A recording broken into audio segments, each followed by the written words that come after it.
All right.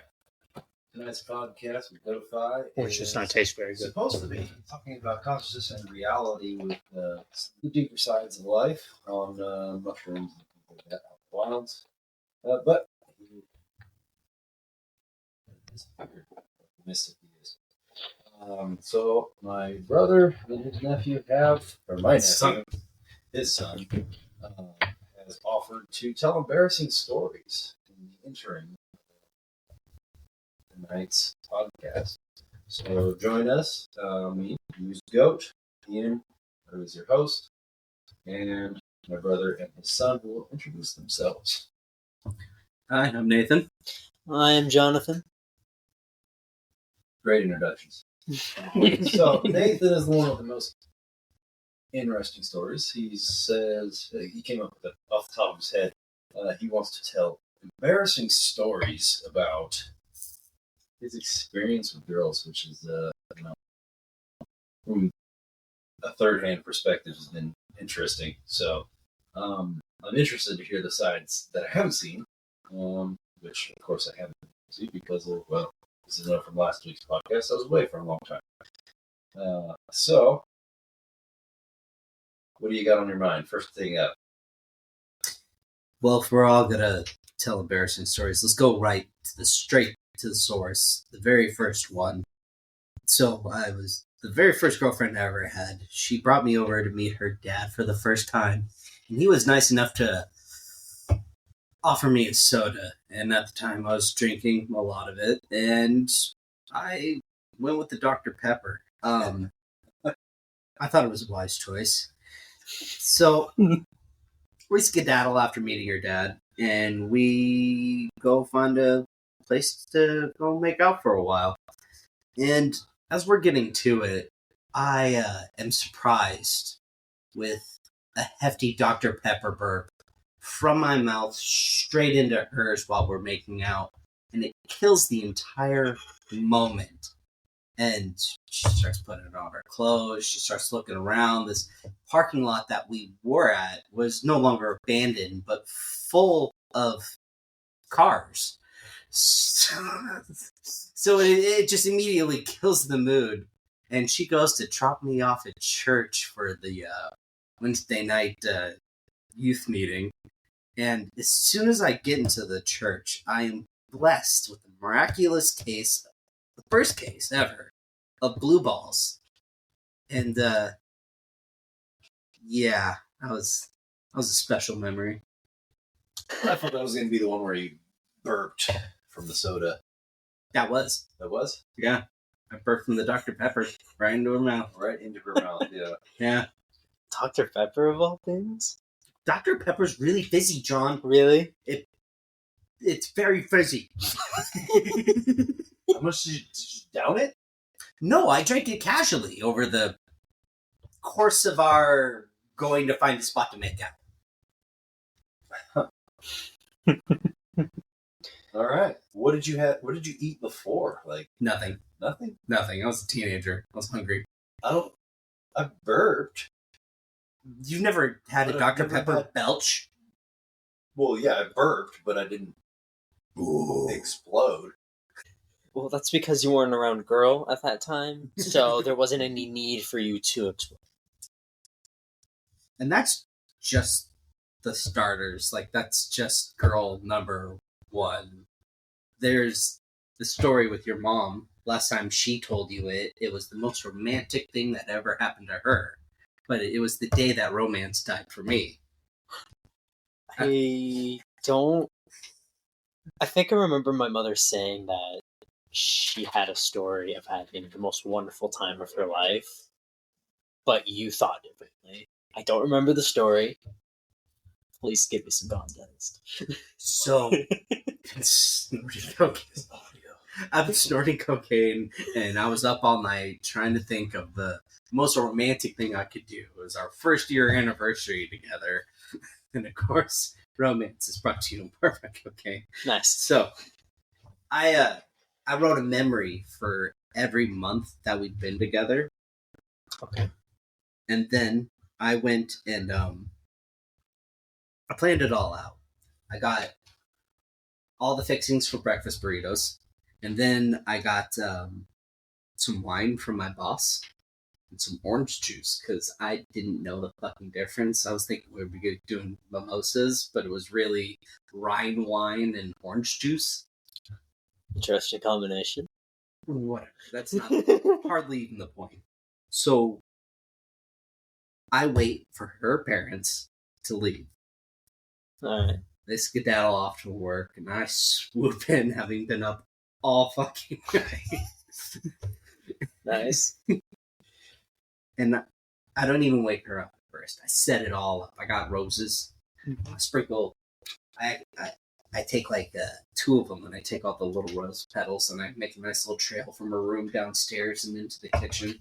I get the smell of bacon going. Fucking, that's a real enticing thing to smell in the morning. And then I leave the memories on the stairs. So I finally get everything ready, rocking and rolling. Oh, I'm starting to remember this now. I go up to her room, wake her up with a kiss. She rolls over. The first thing she says to me is, "What the fuck are you doing here?" Yup. She is pissed. Did she say why she was pissed off? It was about 7 o'clock in the morning. That's a terrible excuse. And it's your mom. Oh, you're right. I should have known better. She never liked me much.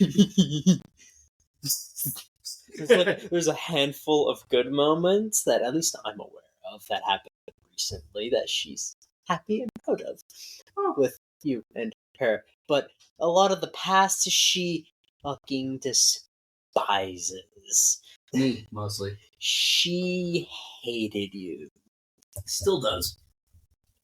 It's very true. So, I'm like, just after kissing her, and she says, "What the fuck are you doing here?" I'm defeated. All the wind's taken out of my sails. I go downstairs and I finish making breakfast burritos for her. She eventually comes down. She likes breakfast burritos. That's why I got them. That's okay. And then we try the wine out. She fucking hates it. I'm like, well, let's try some orange juice with it. Throw some orange juice in it. She still fucking hates it. She would describe this as the most romantic thing anybody had ever done to her. I remember this as romance dying. Then there was another good one. First time I blacked out on a broad. Nice. Me and your mom had just broken up. And it was at the end of our lease on the apartment. I was moving out. Everything was gone. And I was just like, let's have a house moving party. I invited all my friends over and some other neighbor kids. There's a really attractive girl there. We end up hitting it off. And I proceed to get really, really drunk. I don't really know what happened at the party, because that's just how it went. But I do remember waking up, just sloppily making out with her, and I got her down to her underwear somehow. I'm like, ooh, matching underwear. Good for you. And that's the first thing that I remember coming out of the blackout. It's hours later, it's just like, ooh, matching underwear. And she's like, no, let's stop. And I'm like, oh, okay. Well, let me walk you to the door. And I walk her to the door, and I give her a kiss goodnight. And I drunkenly stumble forward with her in front of me. We fall through the front door, and right across from the front door is the back of the garage, and there's a door there. So I drunkenly push, shove, fall into the garage. That's the last time I saw her. What was it Jessica's? The first one? Well, you had a thing for Jessica's. Yeah, for a while. Yeah. Where did that come from? Natural occurrences. Just ironically, we're all Jessicas. More than a few of them, yes. More than a few. More than a few. All right. So, should your nickname be Morty? Oh, Jessica. Oh, jeez. I don't know about that. But yeah, I had a real long streak. real long stretch of Jessica, so it's all bad. Actually, the first threesome I had, Jessica was there. Good for you. I never knew you had a threesome. It's not something I like to brag about. A gentleman never kisses and tells. Right. Unless you ply me with alcohol, put me on a podcast. That's fair enough. Where does that put us? So, right after your mom, good long stretch of desolate. Just, I'm in my mid-20s and we're fucking desperate alone. Mm-hmm. And then I meet Miranda. Not too many funny stories out of the 6 years I was with her. There's a lot of fighting. Sure, yeah. Lots of My fighting. best memories with her was me and you making fun of her, and she absolutely hated when we teamed up on her. Well, in her defense, it was a 1v2 situation. And she was very cold and tired. That was the origin of our joke.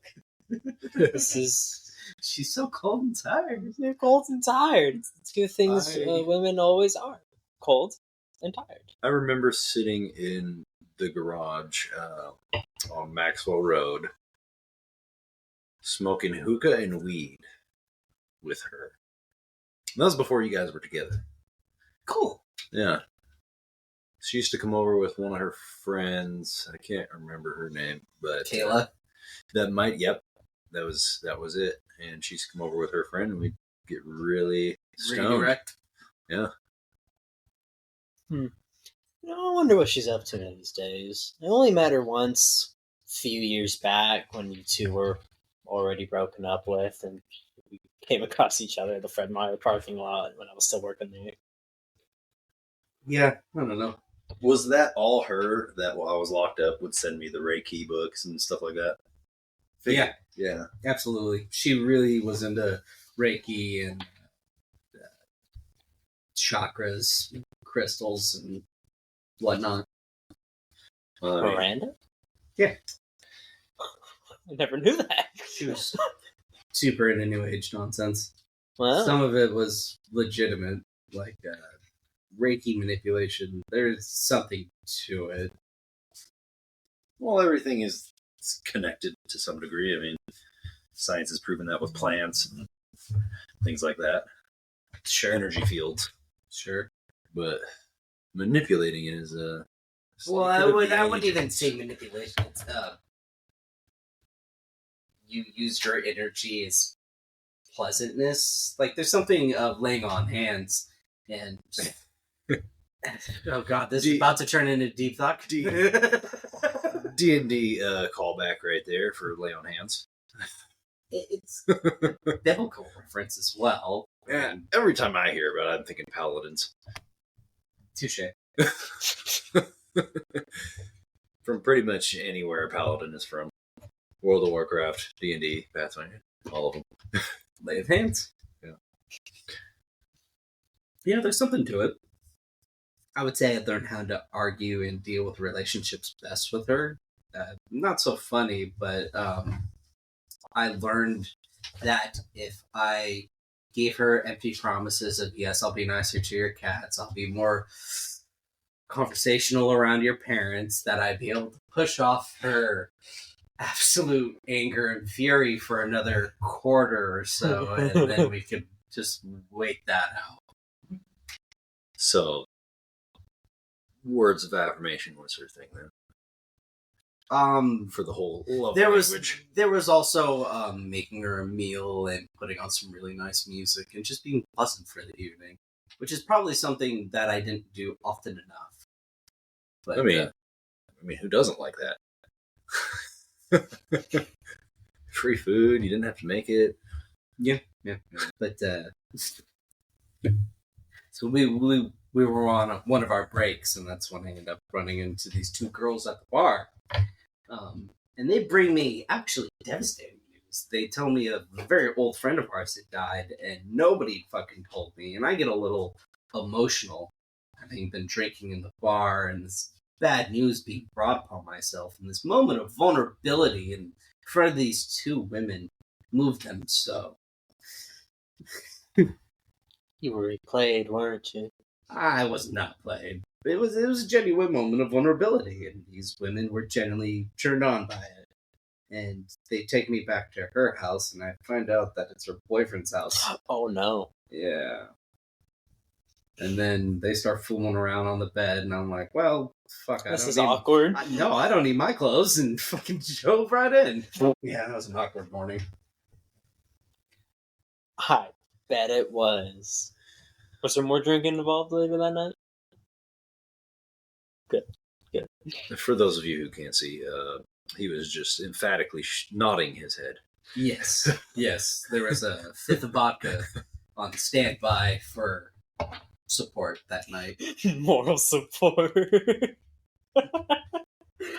Moral support Now that we vodka. get Let's into the go. Recent stories. About 3 years back, I was seeing this broad, and we go out on our first date.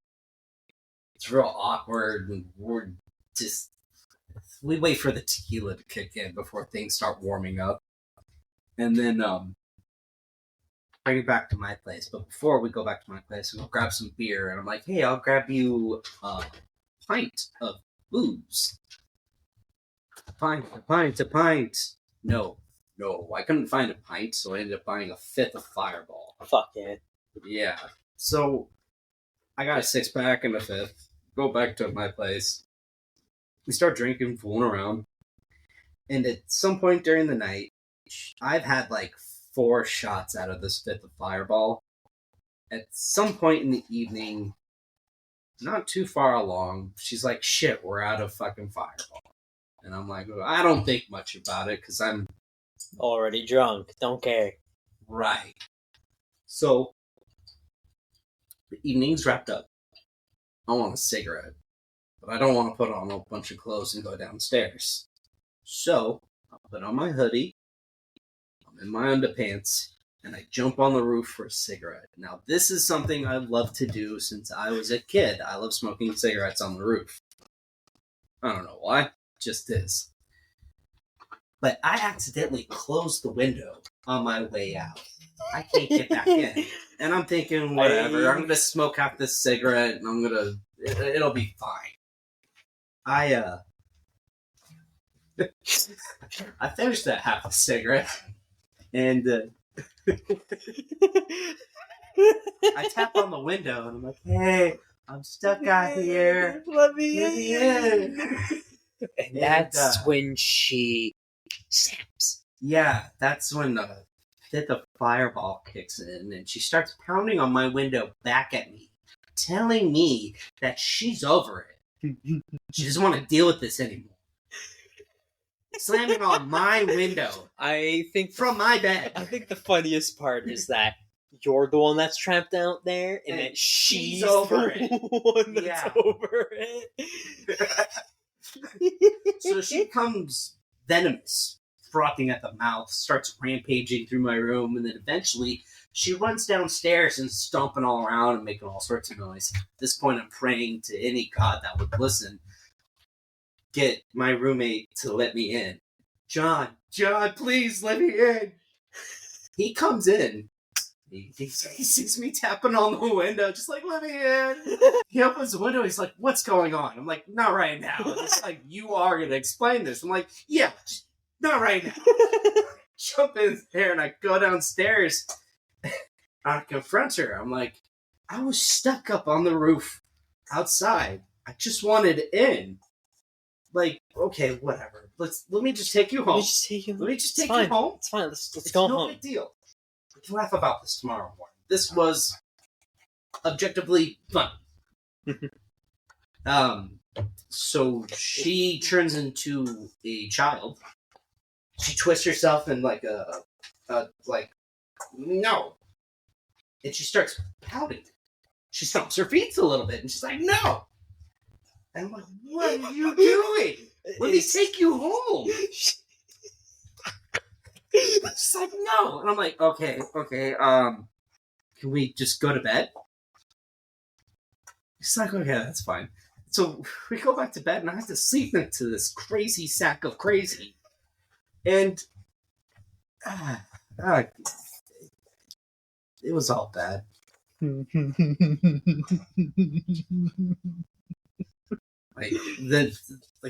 The next week after, I'm still trying to fool around with her, but the week after, she's just she can't be saved. You gotta stop, man. Yeah, I know. So she ends up breaking up with me, and then she ends up having a real bad night.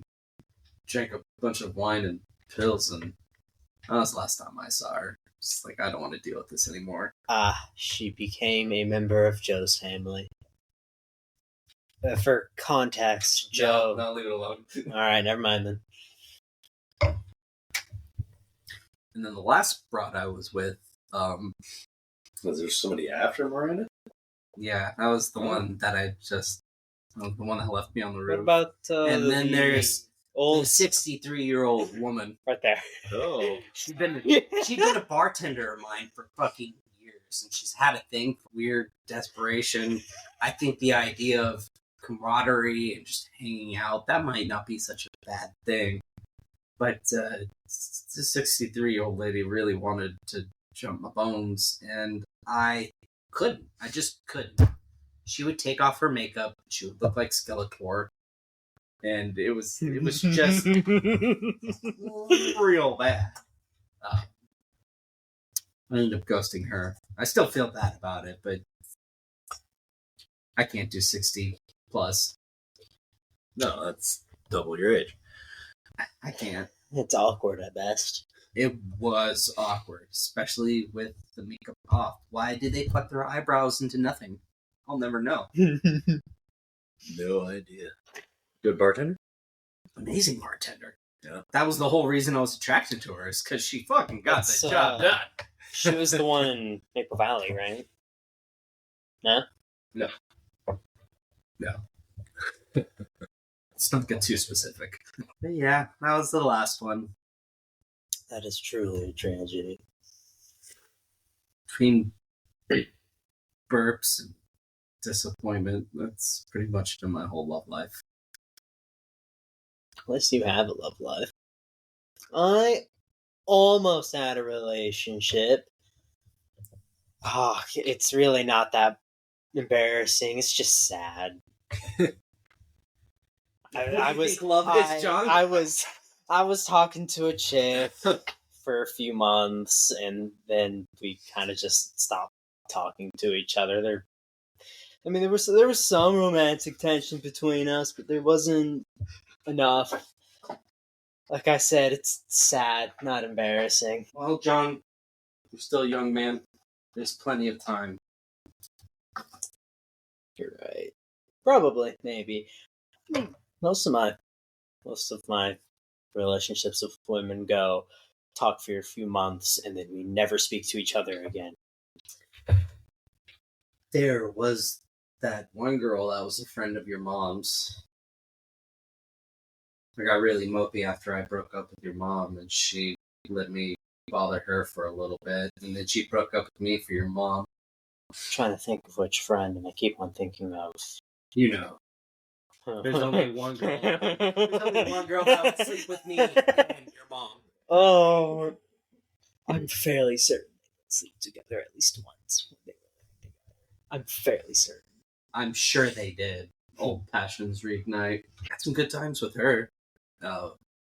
We ate some acid, and I melted into her all night. That was a really good time. A pleasant time. That was a great time. Acid makes things interesting. It does. It really And does. non-stop. Yes. For some odd reason, I kept thinking I was patriotic and American the whole time. That's Really? Dude, it was the most American I'd ever felt. It was some Australian acid and bone in an American woman. It's like, for America. When was the last time you had watched Team America? Actually, with that the was, boy that not was too a- long ago. Well, before last that one. situation. Years. That when was that? That was Oh, was it even out yet? 0304. Broke up with your mom. It was right about the same time, probably. America. God, that was right around 04. Maybe 05. Coming to save the motherfucking day. Something about melting into her while we're doing it. It's just America. patriotic. We're allowed to go rated R on this, yes? Yeah, I have the content warning. Good. Nice. All my podcasts says it's going to be swearing and Adult material. Adults. Gee, imagine being an adult. yeah, it sucks. Fuck, I have to relate now. Yeah. Like, you want to talk about embarrassing? Moving in with my parents. You wouldn't even move in with me. There are different tiers of Good luck. how low I can go before I'm lower than the folks? Wow, that hurts. you are by yourself Well, with your roommate.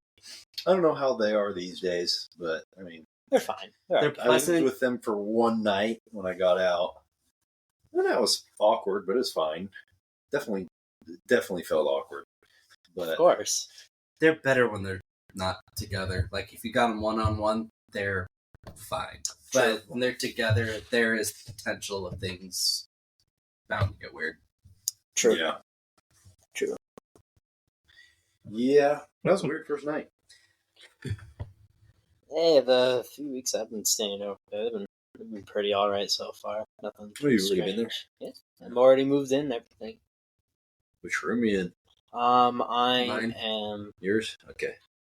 Wait, That's- if we were upstairs, you were... upstairs, right? I might have been yours. You were on the right. long one? You were on the right, not the left. Yeah, the one on the most outside corner. You were Yeah. the one that was on the right towards So if there. you go I'm on the reverse and left. Turn around that way. There's the 2, and then there's the 1. Yeah. I was on the one on the right. Yeah, that was you're in Chainson. All right. Yeah, that was. I've been in all of them, but Yeah, Tin Wheel. Yeah. I didn't go to the back one. yeah, I was there for quite a while. Yeah, I let's see, I left from the one year in Mhm. when Nathan got kicked out. Yeah, they found a Um, bag of mushrooms in my closet. yeah, Yeah, they told me that, and then they kicked you out. and then I left. She says she felt that there was something off about your room, went rummaging around through it, and found the mushrooms. I had been keeping peculiar hours. I would dress really nice and go out all night. Oh dear God, that's why you I dressed was- nice. You're I not was supposed. dressing nice. I You was have taking to- care of You myself. have to It was the dress Healthy, normally. unhealthy time of my life. I was doing me, but all the wrong ways. Yeah. Yeah, so they kicked you out and then confronted me. It was like, "Are you high?" I was like, "Yeah." I was like, and I was mad because they didn't kick me out. Well, So I left. fine, you won't kick me out. Just leave Well, on my because I own felt terms. some type of way, you know. I got a weird sense of loyalty, and they kicked him out for doing the same thing I was doing. So I was like, fair punishment across the board. I'll just leave. I ended up being homeless for a while, and That quickly led to prison. Yeah. yeah. Fun times. Remember the Circle back good to old last week. days, guys?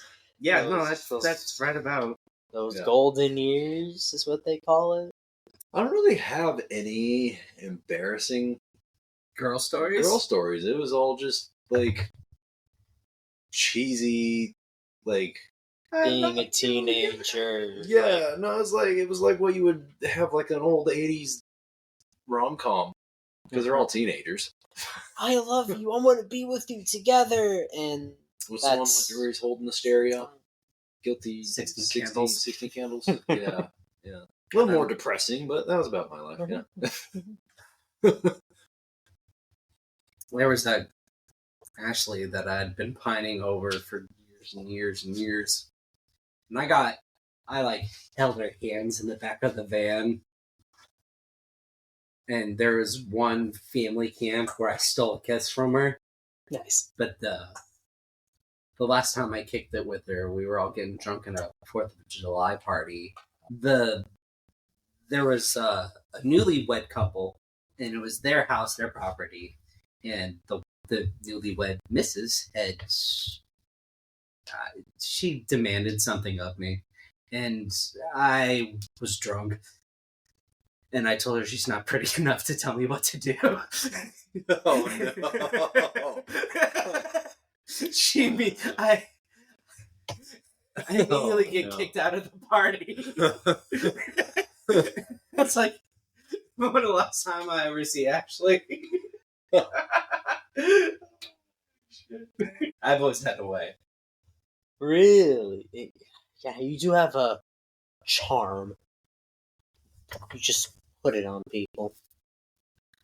They make you. It's like they want to hate you, but they can't. Oh no, that's Or maybe they do hate you, but they can't trace the hatred. I'm not sure. I don't know who could hate Nathan. I can think of a lot of people. I mean, First one that comes to my mind, my mother. that's actually my number one fan right there. Yeah, without a doubt. She's still. It's Is it at least amicable? It was really good for a really long time, but she found out we was smoking a little weed, and that brought it all right back. Brought it right back to square one. Like It we also were didn't just help that I freshly divorced. consistently lied to her. So Oh, you lied to her? Oh, consistently, too. yeah, John. I know. I kept it going for quite a while. And then she found out because I was too dumb and I left my drugs out right next to my pillow. That's right, you left it right under your pillowcase. She walked into my room because it was on a hot day and she wanted to open up my window and it was lying right there. She was like, "John, what is this?" I'm like, "Oh, fuck. That's my drugs, Ma. That's my drugs." Well, at least you weren't as much of a smartass as I would have been. I thought about it, but I was like, this is going to end terribly for me if I try to The difference figure between out a way his out of mom this. and ours is a world of difference. Yeah. Yes. I only really have like one memory of her. Nicole? Yeah. Yeah. Which one? How old was I when I poured the bottle of piss on your bed? I don't remember. 10, 11, Oh, man. younger than I was like 9, 8 or 9. Were we in Cherokee Bay? Yeah. No. Yeah. After? It was like right during the beginning because we were living in the same room right when we moved there. Because I was in 6th grade when we moved, so it was like right around then. And I was a weird kid, you know. I'd save bottles of pee because I wanted to see what kind of science experiments would happen. Yeah. Right. Take in bottles of You piss poured it? for And some. So- me and Nicole were together. Yes. So the reason it was all over Avatar: The Last Airbender, and I had mistakenly put the TV on Cartoon Network to record, Wait, and I had left. Yeah, I had left a note that said, "Don't change the channel. I'm recording something." And I came back, and it was some complete garbage that got recorded. So I thought you like changed the channel, and I got so mad, as only very young, kid in a way that young children would do. And I was like, "I'll get him back." So I went and took my bottle of urine. Ma found the piss bottle. And lifted the blanket, dumped it all over your bed. And you weren't really the one that was mad at me. It was more Nicole. She was furious. So I later on assumed, when I could put the pieces together, that you two were there alone, and she was the first one into bed. And because she hated me for a little while.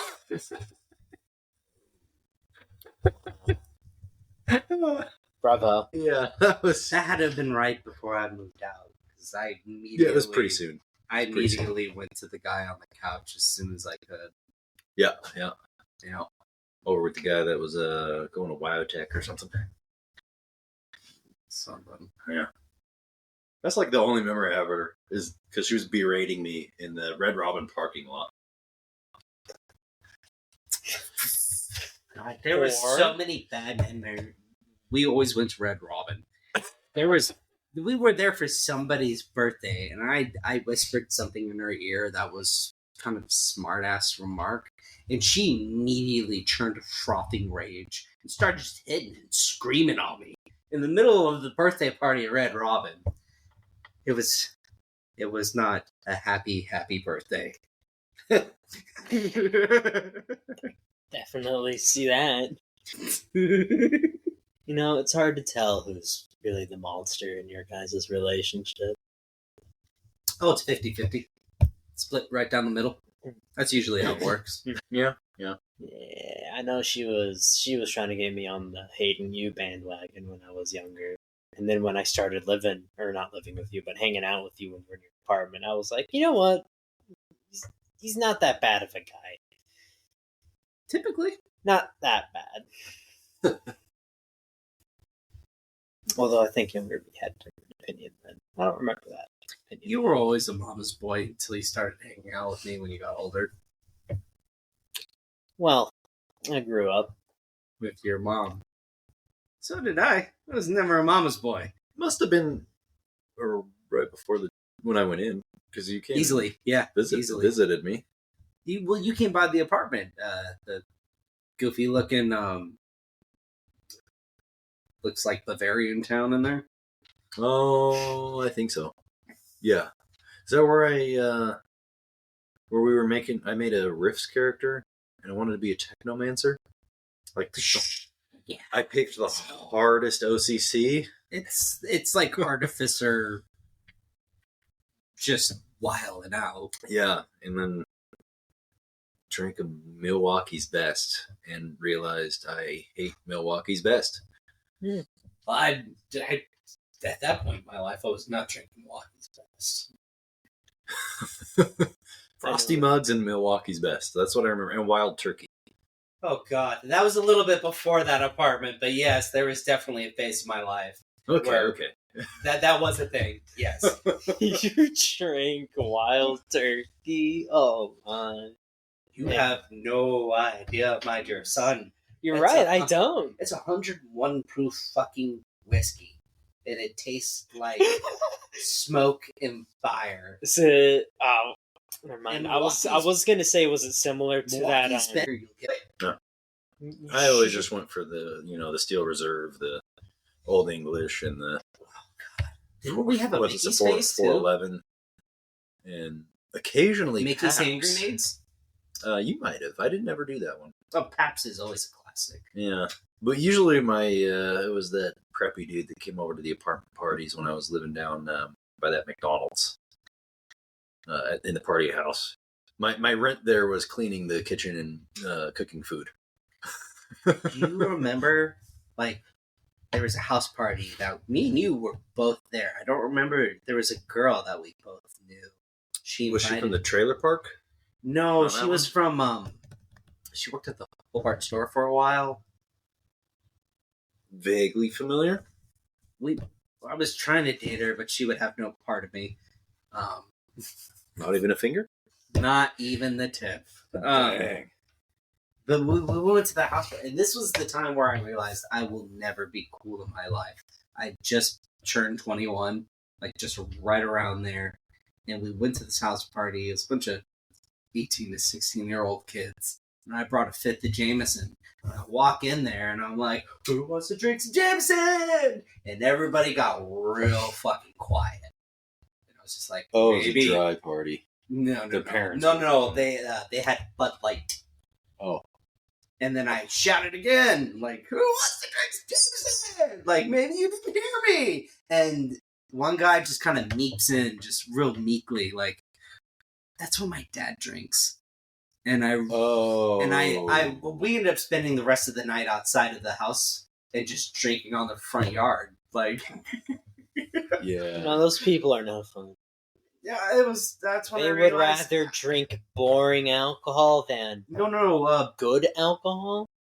It's just watered down. It's really not even alcohol. You could drink an 18-pack of Bud Light to your face. It's not going to get you far. Unless you're a complete teetotaler. I don't know that about myself. I don't drink very often. Teetotaler means you are a lightweight. Can't handle, yeah. You're a lightweight. Which you probably are. I don't know. You don't drink. So I don't drink. What was that? I remember we went to this party, and it was way out in the woods. Is that the one where I hooked up with Miranda for the first time? No, that was that was a different one. No, this was like a three or 4-story house, and the parents ended up coming home, and we just sat in the kitchen and waited for everybody to leave. We were just like, whatever. That's not my problem. Yeah. Yeah. I couldn't give a shit when I was a kid. Yeah, I remember. Speaking of the girl from the trailer park, when we were down with Dank, down there with Dank Christmas, Yeah. and we just went over there and we were watching True Blood. Probably at that time, yeah. And well, that was before it got weird. Oh, that first season was so fucking amazing. Yeah, it was The good. first 2, 3. Yeah, but as soon as it started introducing the werewolves and stuff, it kind of got a little weird. But I'm so glad I didn't watch that shit. I never finished it. It's a show to watch with a girlfriend because there's just a lot of fucking. So you watch the show and then you go knock one out and you go to bed. It's like the origin of Netflix and chill. Pretty, yes. Yeah. Yeah. Watch some good business and then we get to business and then go to bed. Yeah. That was some interesting times we had with Dank. I remember we were at this party. I was at a party with him. I don't even remember. It was on a lake somewhere. And this dude had a complete recording studio in his basement. And Dank and I freestyled for like a half an hour. That would have been amazing. Just back and forth. And it was recorded on this dude's computer. So it might be floating out there somewhere. Was it the Boob House over by Lake Wilderness? It might have been the whole downstairs. You just go down the stairs and it's like a recording studio. No, it was. Derek did find himself in weird positions to be making music all the time. Yeah. And back then, when I was pretty much high on anything, I could freestyle really well. I don't even remember what it was about. But Young angst. oh yeah, maybe. What else we got? Probably go over a few of the camping stories trips you've gone. No, I've got more embarrassing girl stories. Are you kidding me? It's hard for me to find embarrassing stories because I just don't get embarrassed. I have locked away all of those memories. I know I've had those. I know I have a few embarrassing stories. I just can't remember them at this point. There's this girl that I was dating, and she would always bring her 2 other friends along with her when we were out hanging out, which was really weird because it's like, I'm trying to date you, broad, but all right, we'll have your friends around. The problem was one of her friends, I was kind of seeing her back in high school. I hadn't seen her in years, and all of a sudden she's hanging out with the girl I'm trying to date now. Mm-hmm.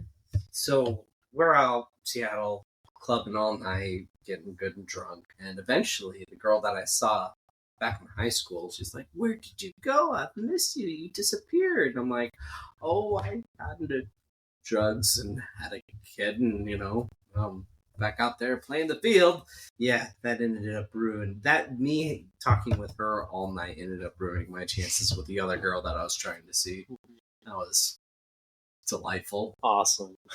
Super cool. Yeah, just trying to reconcile my old grievances. Yeah, I'm really trying to think of embarrassing things. But Never farted on a girl too soon? no. Aren't you the gentleman? I think it, like, even now, I will fart in front of Aubrey, if I know it's not going to stink because she loves it, because of how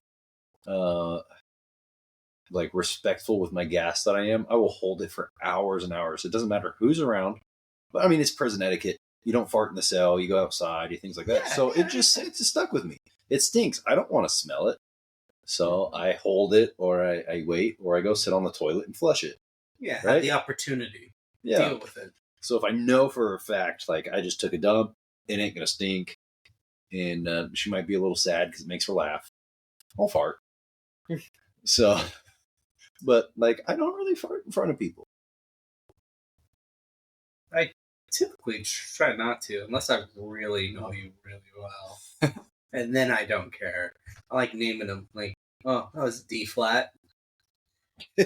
Oh, yeah, it's a thing me and him have been doing. Whenever we fart, we try to guess what kind of sound it is. Was that a question? or if it was something like that. They actually have a list and linked with the sounds that are named out of every kind. I'm sure. Yeah. It's interesting, some of them too. Can't give people free The squeaker.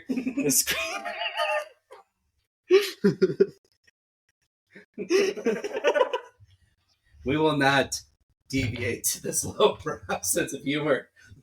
We must persevere.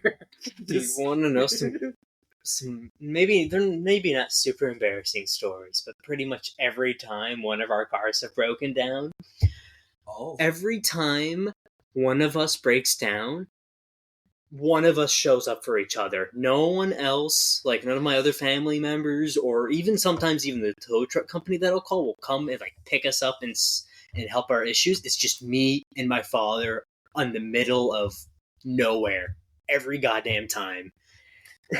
Well, car breaking down is usually inconvenient, Right. and nobody cares about us, and that's what it is. But there was a few good times when we went to that concert. Dave Matthews with concert. Dave Matthews. With my headlight on, it died. completely destroyed my alternators, so I was stuck having to pull over every mile. No, half a mile. Let's just say every half a mile I would have to pull over for about 5 minutes to recharge the battery. And that was from the gorge all the way back home. So that was a 6-hour trip home. That was beautiful. It was a super fun trip. It was a great concert. Was it? Oh, it was decent. It's Dave Matthews. Right? I didn't fall asleep. All right. That's because we were in peril.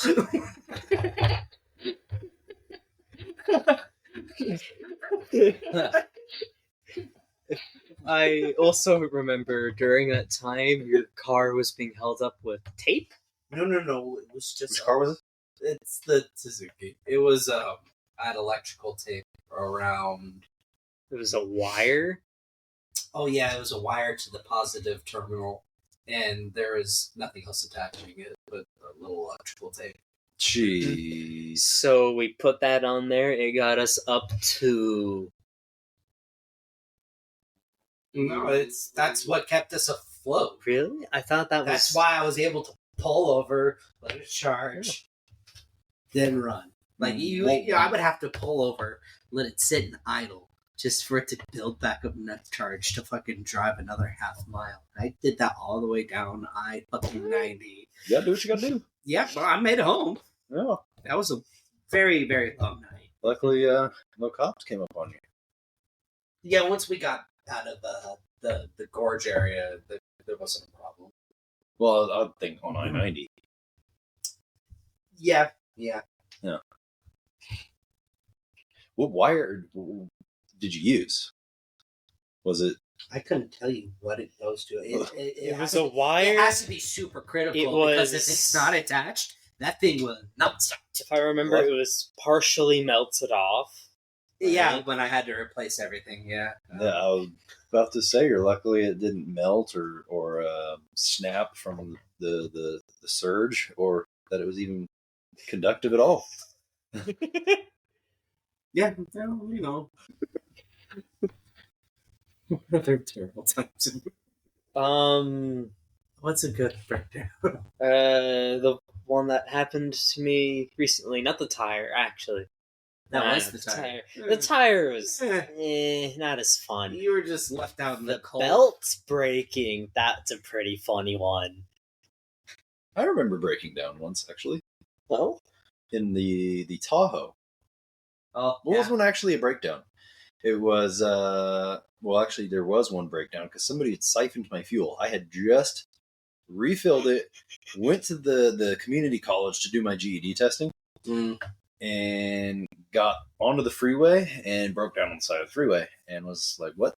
No gas. And called the parents, and they yelled at me. It was all my fault, of course. Naturally. Right. I was like, I just refilled it on my way here. They didn't believe me, of course. But no, the time that I actually, like, it didn't actually break down, but I got trapped. It was me and Dwight. Remember him? Yes, I can never forget. Never forget Dwight. Yeah. No.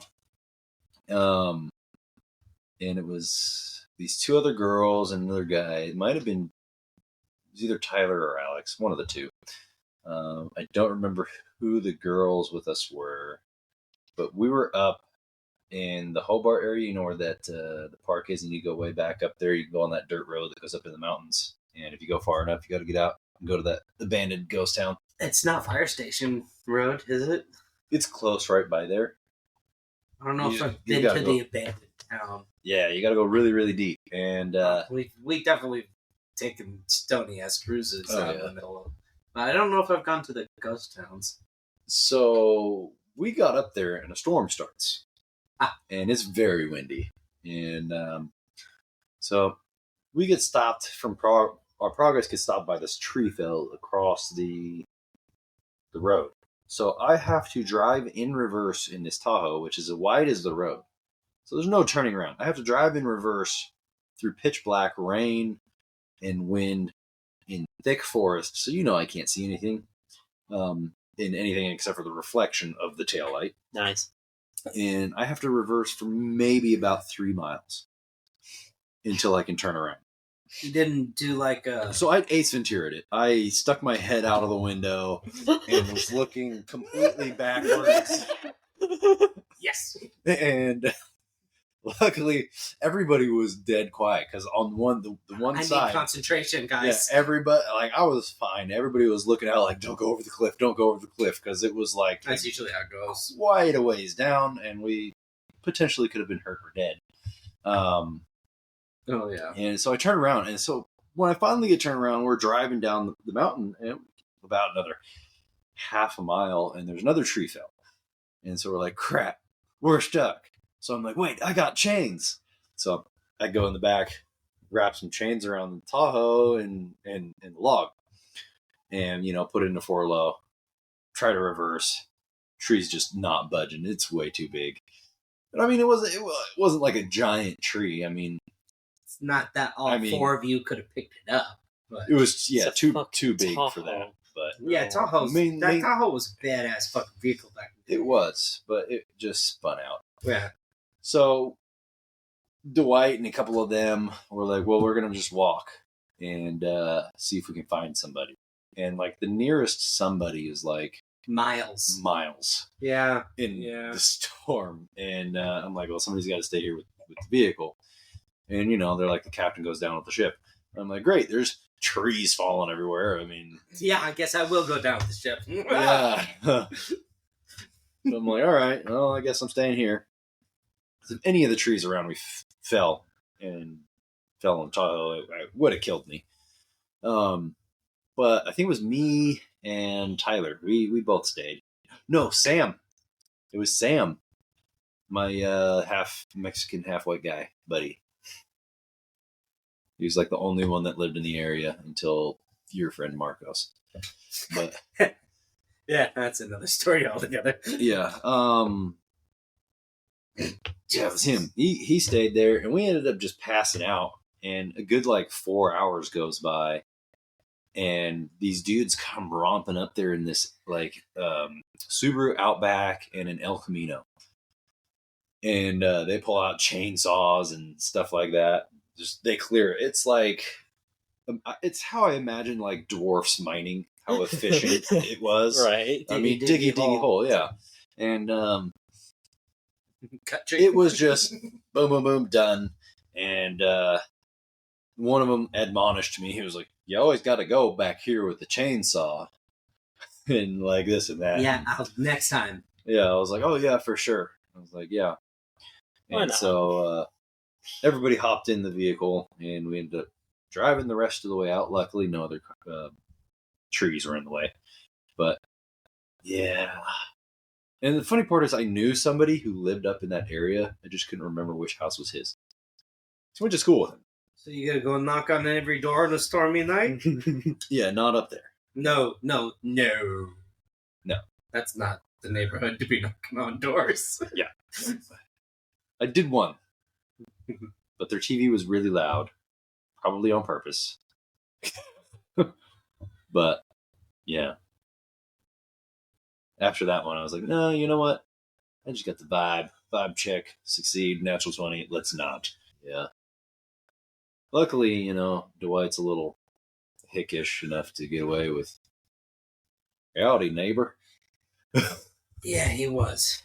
Yeah. Probably still is. I haven't seen him in years. Yeah, I've asked about him a couple times, but haven't heard hide nor tail. I've seen Corey. That's the brother. He has two The brothers. oldest one. Yeah. Corey and... Dane. No, that's not Dane. I believe in you guys. I like the middle one the best. And Yeah. I can't remember his name. Yeah. Shit! Could you? I bet you he's listening to this right now, being very disappointed in the both of you. No, he's not listening. It's not live. Aww. Nope, we are recording to a studio in which I can do all the editing. I did live stream it in my Discord last time. So. We'll even see if we have anything salvageable of an episode in this one. Well, I'm sure we do. We'll be going for about an hour and 2 minutes. I'm pretty sure. You know, I can always add a disclaimer. This is a very random episode. Well, when you put no beginning or end. When you put the two of us together, it's going to be random. If you have a set schedule, throw it. Yeah, that's kind of been the theme of pretty much any conversation between Nathan and I, and probably you two as well. Yes. Yeah. I will find a way to derail into something else. Yeah, we could. Yeah, very well. I think we've started topics out on something completely mundane and innocuous, and ended up contemplating the theory of everything. It does happen often. It does. It does. Which is, you know, one of my favorite subjects. But theory of everything. Just complete, you know. And here we go. Conceptualizing consciousness. Delayed on that. This is a rabbit hole that I could go in for another 17 hours. I only spent the last 13 years of my life completely devouring every culture and religion that I could get my hands on. Not only firsthand, because in prison you have access to people who are from said areas and cultures and places, as well as correspondence courses and books and everything that I could get my hands on. But, you know, I digress. Even the bishop of the Anglican Church had to bring in reinforcements. Was there any god-awful, ugly-looking women that by the end you would have been like, yeah, I do that? Oh, prison women. Like guards? I guess I could talk. I could talk about that.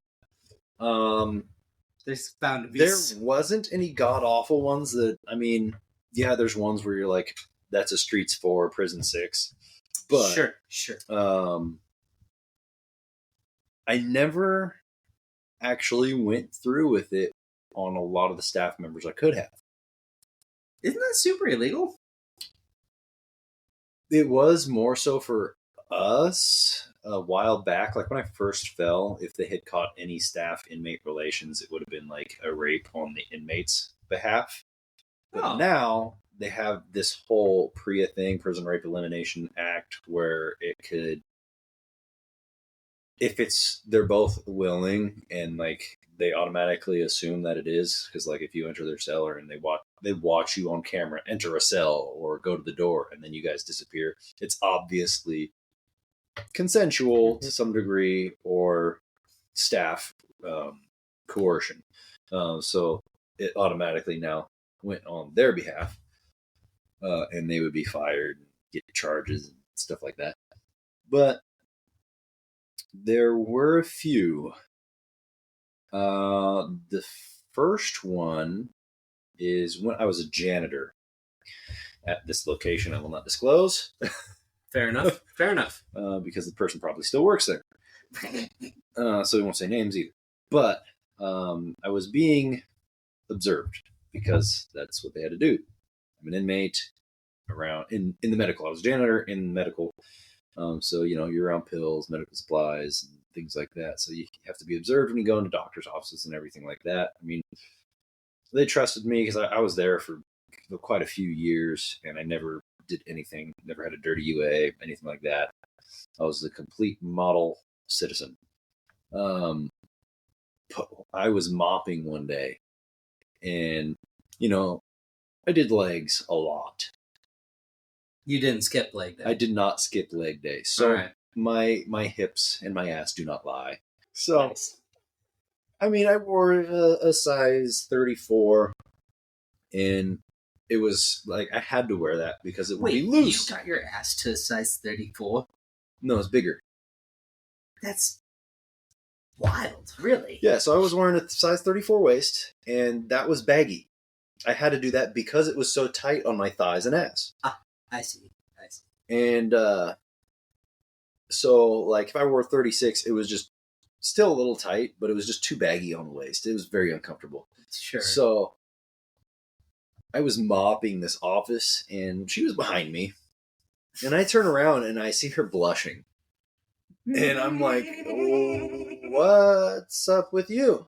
And like the way you work. I will say she was like 55, 60. And I was... Average time. How old was I at this time? Because, I went in as a teenager. This a couple years after. So I was 20 or 21. Maybe 22. And I turn around, and she's blushing, and I go, what's up? And she's just lounging in this chair by the door because she's watching the hallway and watching in the office because I'm cleaning the whole thing. She doesn't want to be in the way. How convenient. And yeah, convenient. And she looks away and goes, nothing, I'm just being a bad girl. And now I stop for a second and I'm like, I could totally, capitalize on this, like, without a doubt. And, the only reason I didn't was, I knew she was married. So I was like, I'm not gonna do that. She's married, she has kids, all this and that. So I'm like, no. Wanted to. She wasn't bad looking for an older lady. But take the makeup off. She actually didn't really wear any. Surprisingly. That's what I thought too. Oh, surprisingly. But I was like, even though I was like, no, I'm not going to. I was like, what do you mean? And she goes, oh, nothing. And my first thought, like my first thought before I had like reined myself in was, well, what if I want to be a bad boy? That was my first thought. It's a solid answer. That's a solid answer. Yeah. And I was just like, ooh. I went back. I told my cellie, we both work there, so we both know who we're talking about. And and he's like, bro, what? Why didn't you? Come on. And I told him why, and he was like, I can respect it. I can respect it. And yeah, that was the first one. And then there was other one. She kind of, she wasn't bad looking. She was younger, probably a good 5 years older than me at the time. It wasn't too long after this situation. I used to do yoga when I woke up and when I would go to bed. And she worked the night shift. So I do yoga in my cell. That seems wildly reckless to put a woman on the night shift. Well, there's cameras everywhere. But that still seems like an opportunity for trouble. Well, yeah, there's always opportunity for trouble. I mean, look at what happened at Monroe quite a ways back. Oh, shit, right. I forgot about that. But that's few and far between because if anybody did anything to a woman CO, it doesn't matter if they're a CO. Or not. You know how many, it doesn't matter. There's no lines in the cars being drawn or anything, right? There's somebody from every car, whoever it is probably going to kill that dude or hurt them really bad. Because, rape and all that's a big no-no. Right. Yeah. I would love to get into morality and convicts and how they view things, but for perhaps another conversation. Another time. You can watch last week's podcast. Okay. It's all about, so I had me and a guest who was my cellie for 3 years. He had done 22 and a half years. Shit, he was in there a decade before you? He was in there since he was 17. And he was in there, before there was a huge paradigm shift and everything. I came right at the end of that paradigm shift, so I still got taught the old school ways. Out of prison well? Yes, until this whole new culture came in, and it was, it's a disgusting change. But I guess I'll have to listen to last week.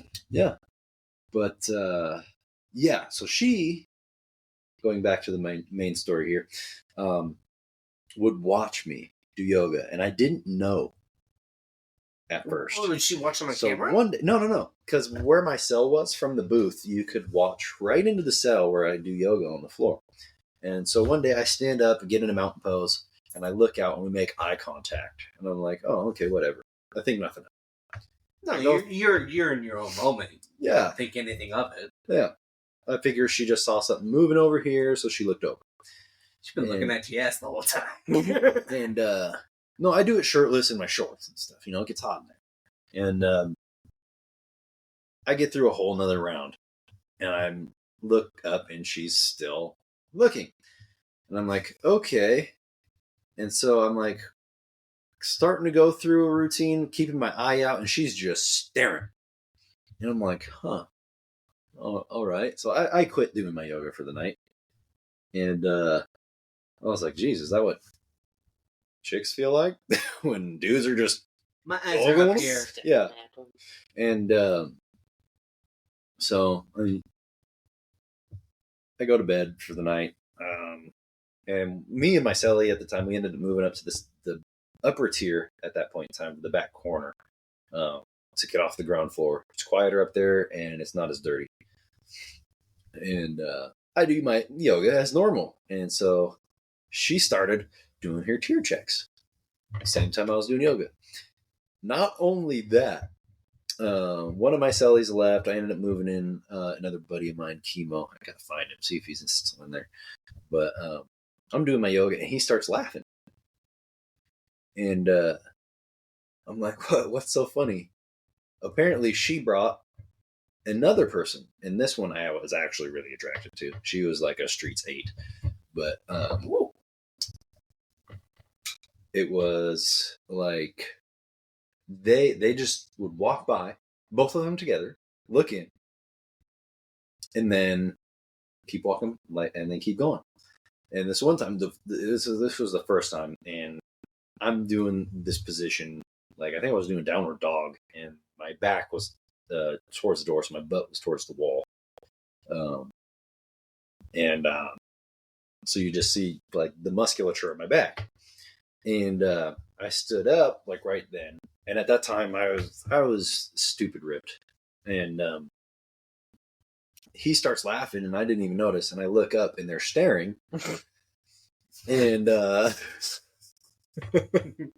and they start to walk away, and then they stop and they look again, and they walk, and then they start walking away again, and I'm like, come on, they're bro. breaking their necks, so it's a fucking car wreck on the highway. Just and he's just laughing. He's like, bro, he's like, they were totally checking you out. And I was like, no, because I didn't see the whole thing. And he explained to me that they had done the whole double, triple take. I had ended up moving from that unit to go move in with the cellie that I worked in medical with. About a month after I had moved there, that CO had actually changed positions to be an office worker in the back of medical.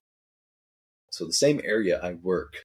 She was following you? Or coincidence? So I'm working there for a little while, and when you're in there, when you get to your 2-year mark at a job, you can either get an extension for another 2 years if your bosses like you too much, or you can go do something else. And so that's when I enrolled into my associates of the business administration stuff. So I was like, oh, it's my 2 years. I'm going to go and I'm going to do the degree to start, building for now. And they were all begging me to stay. They loved me. They're like, it's been the best work we've ever had. But like, even when I would go back in there for medical appointments, like right in front of the porter, they're like, hey, can we fire this guy and bring you back? I'm like, geez.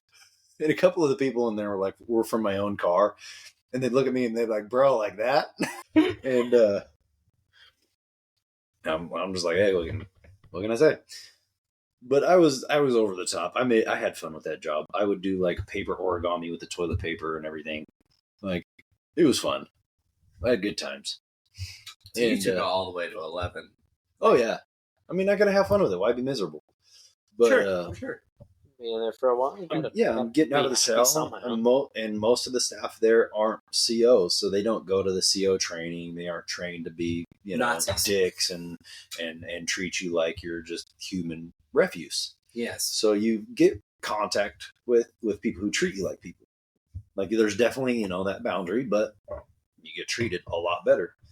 And so, I treated them right. And but after I left that job, not a week later, I see her back on the breezeway as a CO. And she mutters something as I walk by one day. And I turn around, I'm like, excuse me?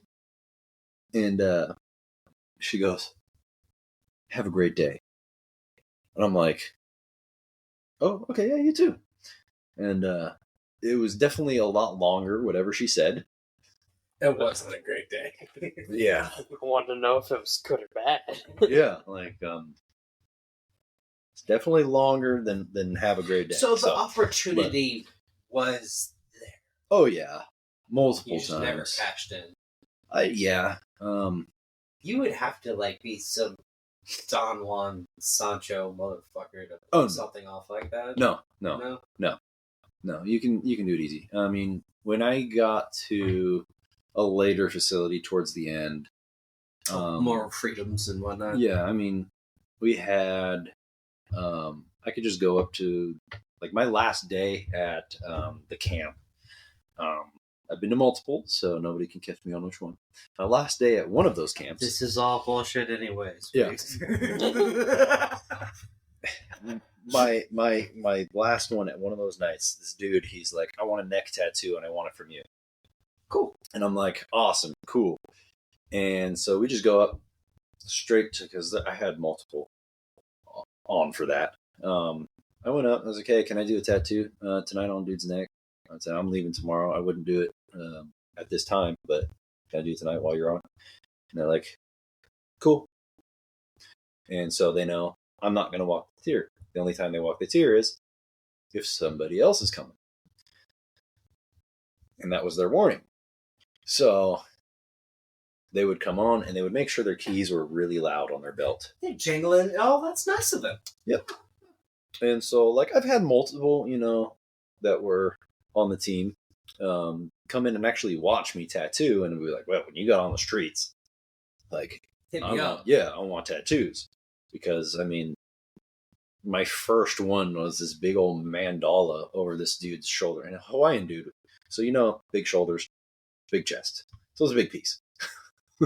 Take some time, a couple hours. Oh, quite a few, yeah. A few sessions. Still need to finish it. He's the one that actually did my my right arm. But, yeah. And I sat in the day room, in the corner of the day room. Just like it was nobody's business? Yep, just blasted this dude's neck. How's So the it's, I mean- aftercare? Do you have like antiseptic and No. So, I mean, you lay the pattern on. You wipe it. You know, if you have a pattern, sometimes I just freestyle. But you'll shave it and then wipe it off. Wash the area. You know, get the loose hair because it is better. That's the only reason you need to shave is if you're laying a pattern. And so you put on like gel deodorant on the spot. Put the pattern on with the over that, and like put your shirt over it so you can put kind of even pressure on there, and then peel that off. So the pen comes off the paper with the gel deodorant. bit of a stencil. Yeah, but unlike the ones out here, they wipe off immediately. So you got to like angle it and get it just perfect so that you don't wipe off your Could pattern. you take some of the old school ways and apply it to practical? I do have my tattoo equipment here. But I don't have any stencil equipment. And Do you have to be registered? I am. All? I already have my license and everything for it. Okay. So shit. All right. Yeah, I started doing it, but I've just been too busy. I was traveling to people's homes and doing it. Do you want to piss off your mom? How so? You know exactly what I'm getting at. Go for it. It's your body. Oh no! Wow, I'm that not... took a second to I- put that on. Yeah. Anyway, back to the original. You don't Yeah, have to be a Don Juan. Honestly, you could go about it the nice way of just becoming amicable and friends with them, and they kind of want to help you out because prison sucks. Or you could do it the other way, which was, the fun way, kind of. But that's where you're closer to the Don Juan kind of guy. But I mean, people have been caught doing this. So how we used to get a lot of our tobacco, drugs, a lot of when you bring that in and you don't use them, you don't bring in much. When you're able to use them, you can bring in a lot, and you can make a lot of money. So, But you've manipulated somebody. Oh yeah, Hardcore. Oh yeah, no, you call somebody on the streets, they find the CO that you want, they'll go up and say, here's $5,000. You want it? And if they take it, I'm like, all right, here, just bring that to work tomorrow. Somebody will come talk to you. Damn. And this is more often than not. Yep. And now, because if they don't do it and they have your money, you now You're have something danger on them. on Yes. both sides. Yes. So you kind of just put them in a bind. Real And eventually, position. some of them are kind of like, oh, wait, that much money? Because, I mean, Good take. you could sell a can of chew just by itself for like $100. That's fleecing cats so fucking hard. Yep. So some people in there, like, I didn't do that path. I went with the tattoo artist path, which you can make just as much, honestly. But if you do it right, there are people who come out with close to $1 million if they do enough time. That's so fucked. Yeah. But, and I love those people. And they love me because they buy all my tattoos. Fair enough. Fair enough. Yeah. That's fun times. Nope. So you either blackmail them or just, befriend them. Trying to be a friend. Yeah, I mostly did the befriending. There were a couple I knew the other route, but befriending was the best. They don't roll on you so much. They get greedy. Yeah. That never happens. No, it never happens. I remember one guy there's a couple guys that actually got prison time because of doing that. Oh, they go right in with everybody. No, sometimes they do, or they go to another state, or they get put in protective custody for their time. Yeah, because they could be Yeah. in danger. Hi, welcome to the Prison Podcast, version 2.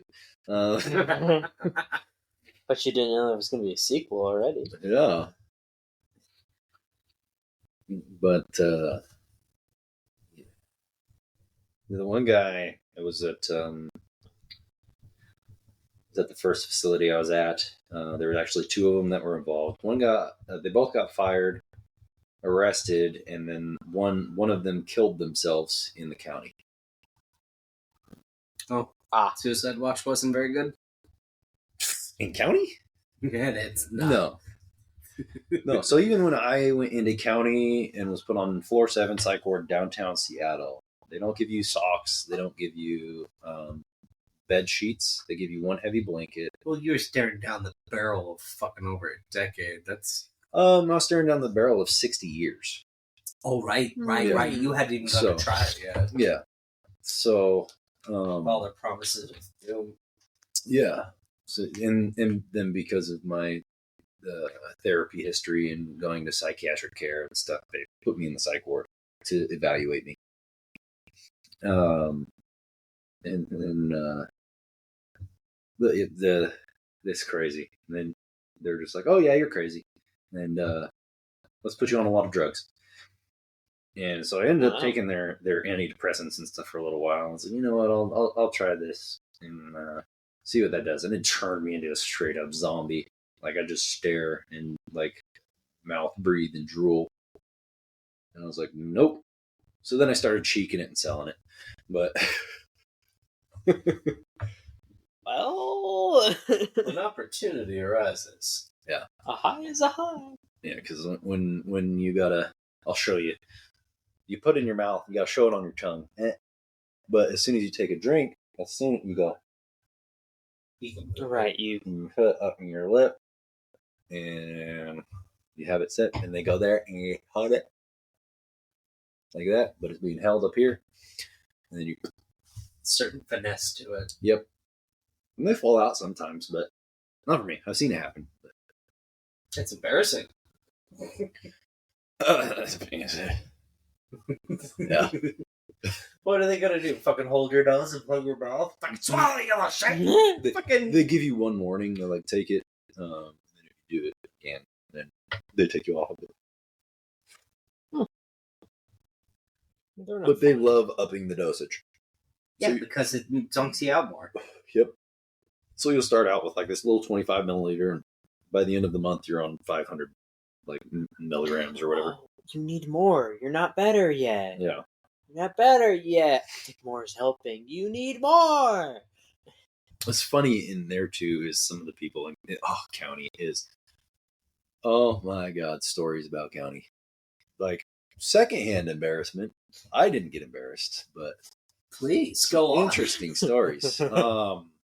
So this was also in the psych ward, so I mean you can already tell what kind of people are there. Yeah. Yeah.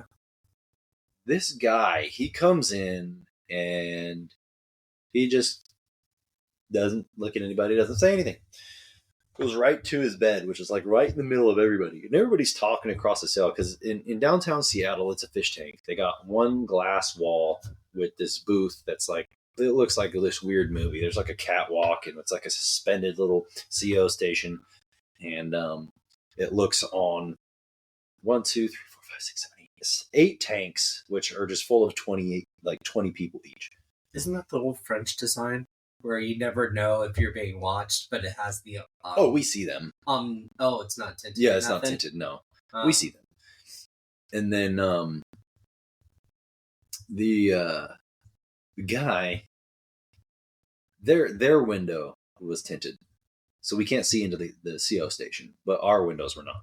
So we could see across at the other into the other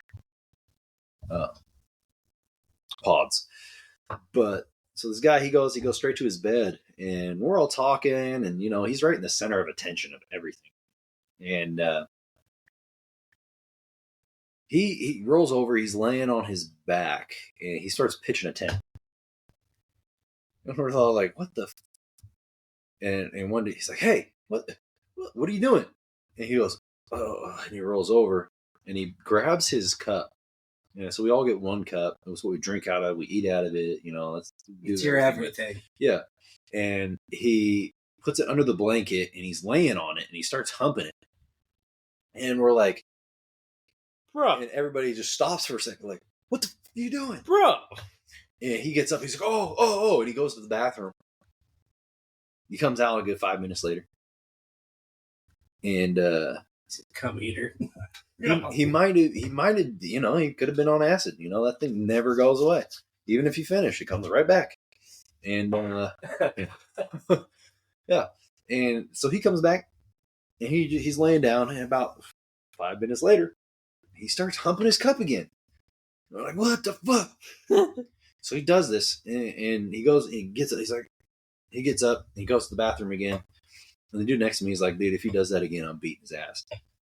And everybody's like, yeah, we ain't gonna stop you.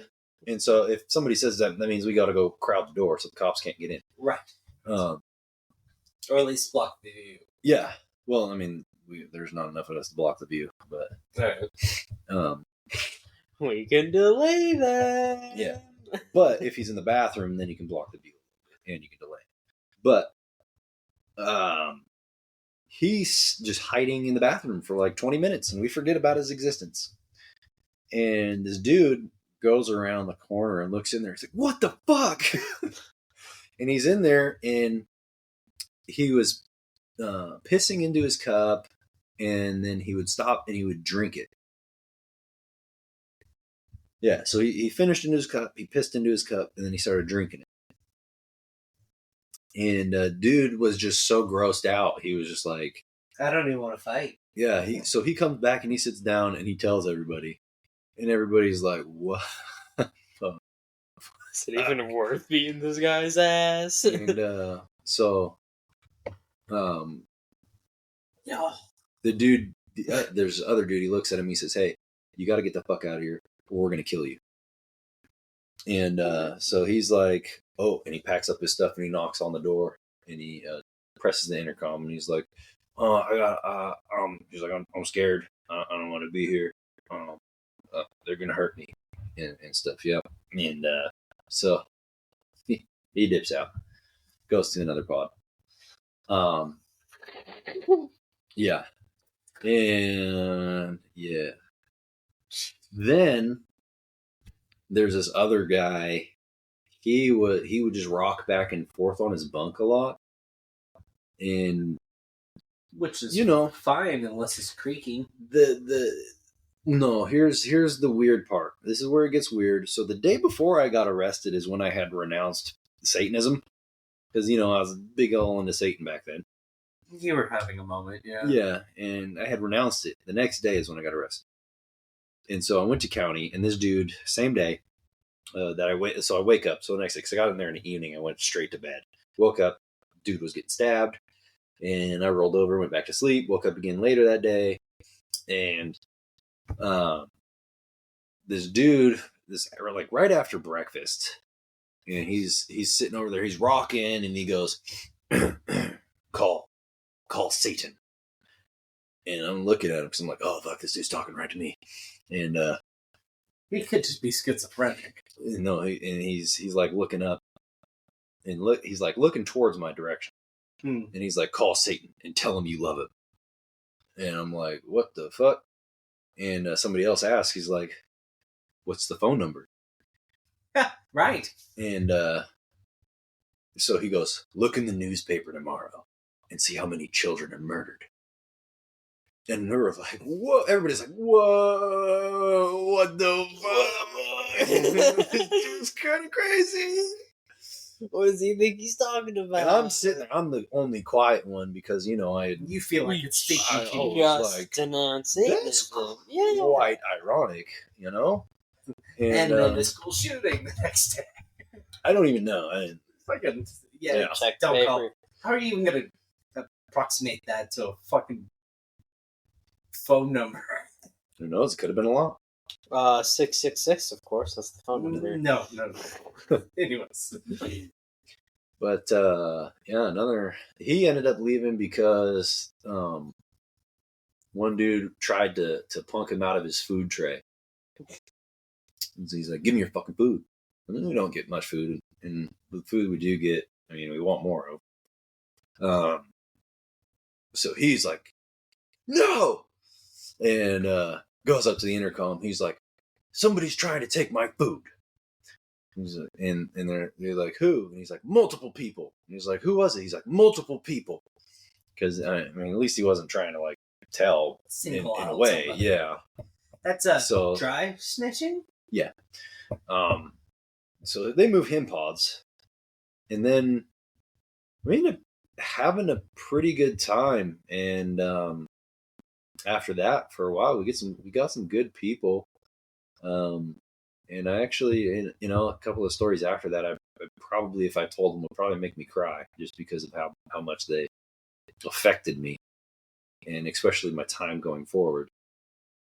But some good people, and hope they're doing good. But yeah, I don't know. Was there any other weird people in county after that? At least at downtown, there was definitely some weird stuff going on in Kent as well. And that's where you both came to visit me. Seriously, all I needed was something to fucking just scrape through that fucking thing and we just pop you out. Put you in some clothes. I thought about it. I mean, I had the mob offer to bail me out and give me a new identity. Where would you go? To Italy and become a fucking one of their foot soldiers for eternally?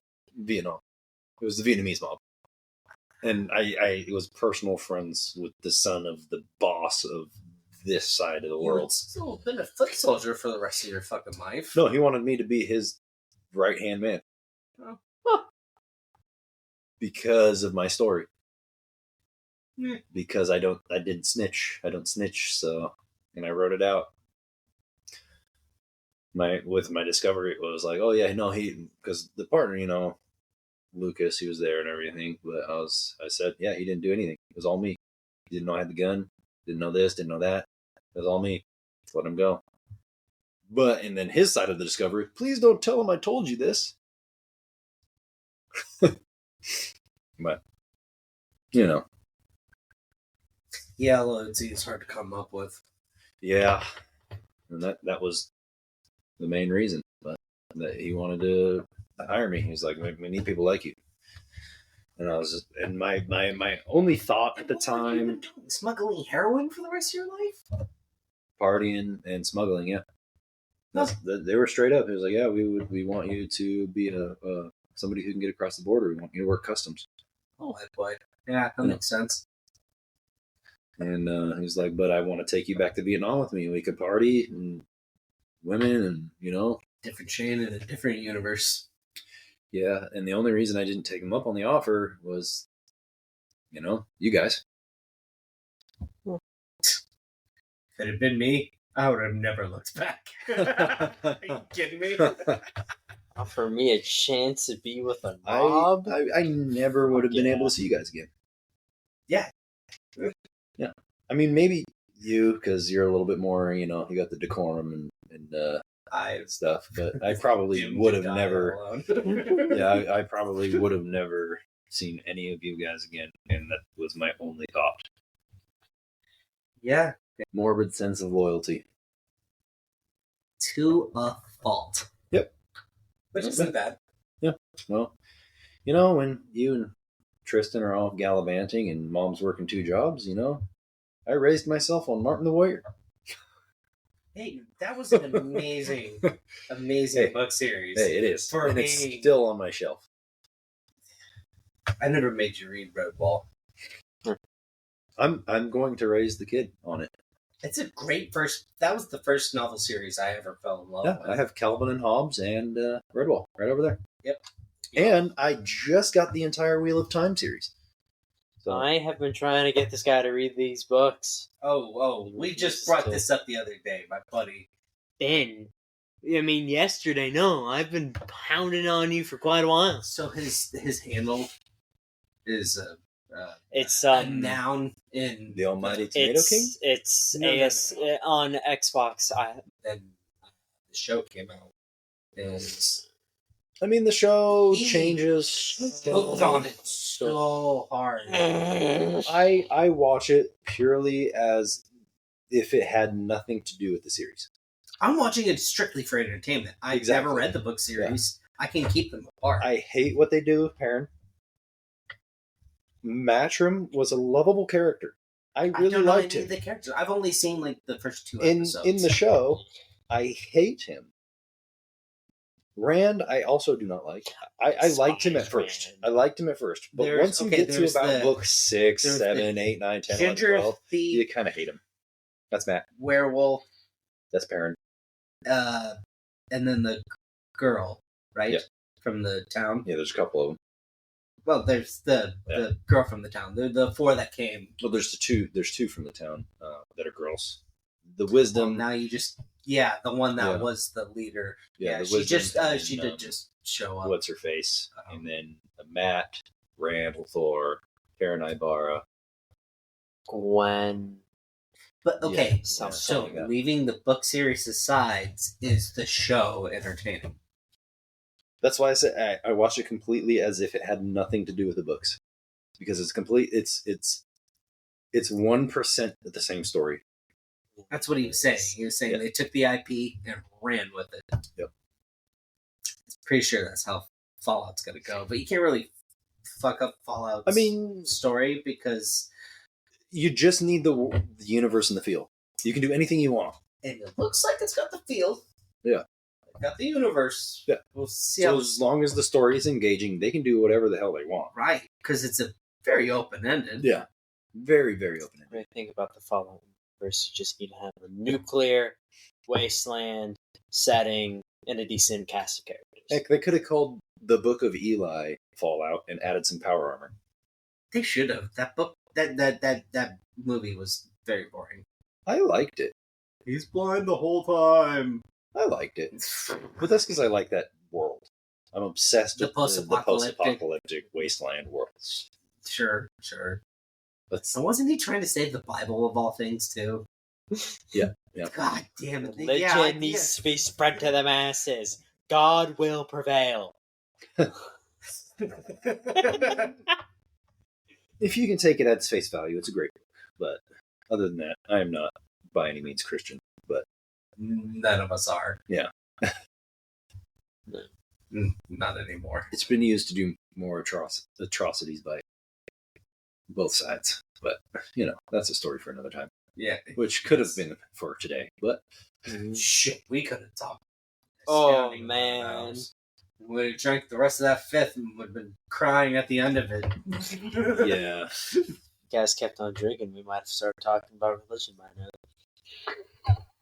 Next time. What you're going to say is an opinion. It doesn't matter to the masses. What the problem is with religion is they ingrain it so much into their personality that it becomes very much a part of them.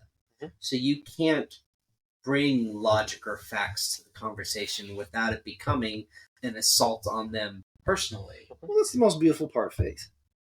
It's also the most frightening. It is. But how could you have a faith or a belief if you don't have a childlike sense of